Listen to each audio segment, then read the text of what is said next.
파이어벳, 베어글리프, 김해의 BTS, BJ 디스토머라고 불리는 준하는 1977년생으로 올해만 44살이다. 잘생긴 비주얼로 인해 당연히 결혼했을 거라 생각하는 사람들이 많은데 놀랍게도 아직 미혼으로 여러분들도 기회가 있다. 야성미 넘치는 남자가 이상형이라면 지금 당장 경남 김해로 달려가는 것을 추천한다. 여담으로 배우 원빈도 1977년생이다. 도대체 1977년에 무슨 일이 일어났던 걸까?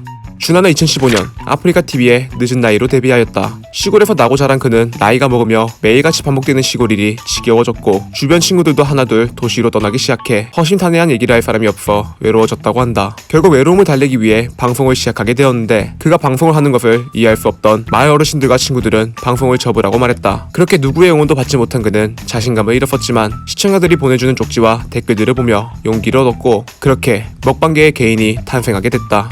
준하는 주로 직접 잡은 야생동물이나 물고기, 시장에서 사온 재료로 먹방을 진행한다. 요리해서 먹는 경우도 있지만 나의 것 그대로 섭취할 때도 많다. 심지어 사냥을 자주 다니는 아버지 덕에 어린 시절부터 고란이나 비둘기를 반찬으로 먹어왔다는 준하. 그 덕분에 일반인이 접하기 힘든 게식을 아무렇지 않게 먹을 수 있게 되었다고 한다. 대표적인 게식으로 강준치, 까마귀, 비다잉어, 돼지자공 등 보기만 해도 살벌한 비주얼의 음식들을 살벌한 비주얼로 먹는데 다만 정말로 게식을 좋아해서 먹는 것은 아니고 이전에 군소회를 먹다 자괴감이 들어 나도 통닭 좋아하고 햄버거 좋아한다 라고 밝힌 적이 있다. 근데 간짜장을 소스 따로 면 따로 먹는 걸 보면 게식가가 맞는 것 같다. 먹방을 주 컨텐츠로 밀고 있는 것과 달리 맛을 느낄 수 없는 것으로 판단된다. 준하는 준비가 완료된 음식을 먹은 후 와 고소하이 지직이네 라는 감탄을 보이는데 정말 고소한 음식을 먹었다면 모르겠지만 맵기로 유명한 원칩 챌린지를 진행하면서도 고통스럽게 고소하다를 외치니 미각세포가 잘못된 게 아니냐는 오해를 받는다.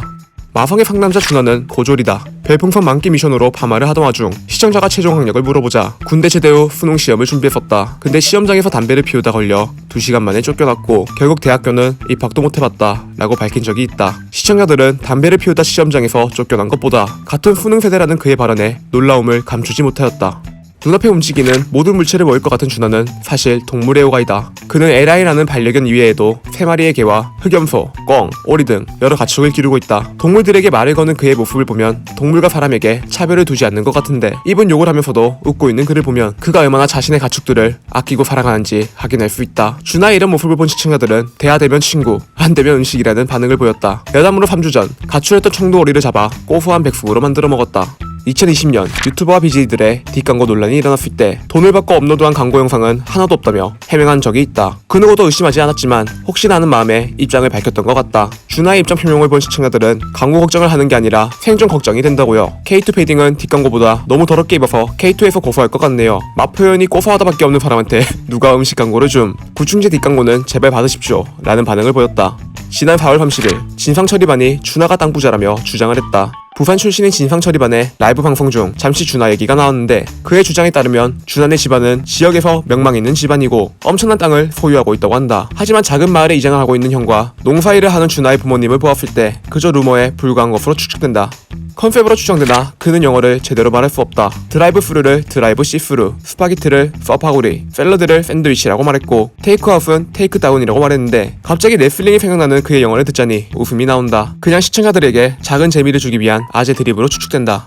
과거 그는 아프리카 방송과 유튜브를 통해 숨겨둔 여자친구를 공개했다. 동네에서 방송을 하고 있던 준하잉님. 그런데 갑자기 잔소리를 많이 하는 여자친구가 있다며 불만을 토로하며 카메라로 그녀의 모습을 담기 시작했다. 기계와 사랑에 빠져 대화를 나누는 그를 보자 시청자들이 스폰지밥에 나오는 플랑크톤 같다며 그의 슬픈 사랑을 응원했는데 만약 결혼에 꼴에나게 된다면 이세 이름은 터미네이터가 될 것으로 예상된다. 지난 20년 8월 과도한 게식과 음주로 인해 몸의 이상을 느낀 준하는 건강검진을 받게 되었다. 결과는 위의 염증과 헬리콥터 박터균에 감염되어 있었고 다행히 기생충의 일종인 디스토마는 안 걸렸다는 것 같다. 이쯤 되면 준하와 기생충은 공생관계라는 것이 학계의 정설이다. 그가 입고 다니는 옷에서 안 나오는 물건이 없다. 먹방을 위한 요리를 준비할 때 준하는 자신이 입고 있는 옷의 호주머니에서 소금, 후추 및 여러가지 향신료를 꺼내 요리를 하기 시작한다. 이 모습이 4차원 주머니를 가진 도라에몽이랑 다를 게 없어 보이는데 심지어 일반인의 식습관을 따라하기 위해 아웃백 스테이크 하우스에서 먹방을 진행할 때도 간이 맞지 않는다며 고기를 소금 주머니에 넣었다 빼기도 하였다. 여담으로 이날 일반인의 식습관에 적응하지 못한 준하는 손소독제 먹방을 보여주고 만다. 자연인 컨셉으로 방송을 진행하는 BJ 준하. 개인 같은 식성에 감탄하여 한번 준비해봤다. 비슷한 컨셉으로 성공한 윽박처럼 돈맛에 빠져 변하지 말고 평생 순수하고 푸근한 시구라제로 남아있었으면 좋겠다. 사랑합니다 준하.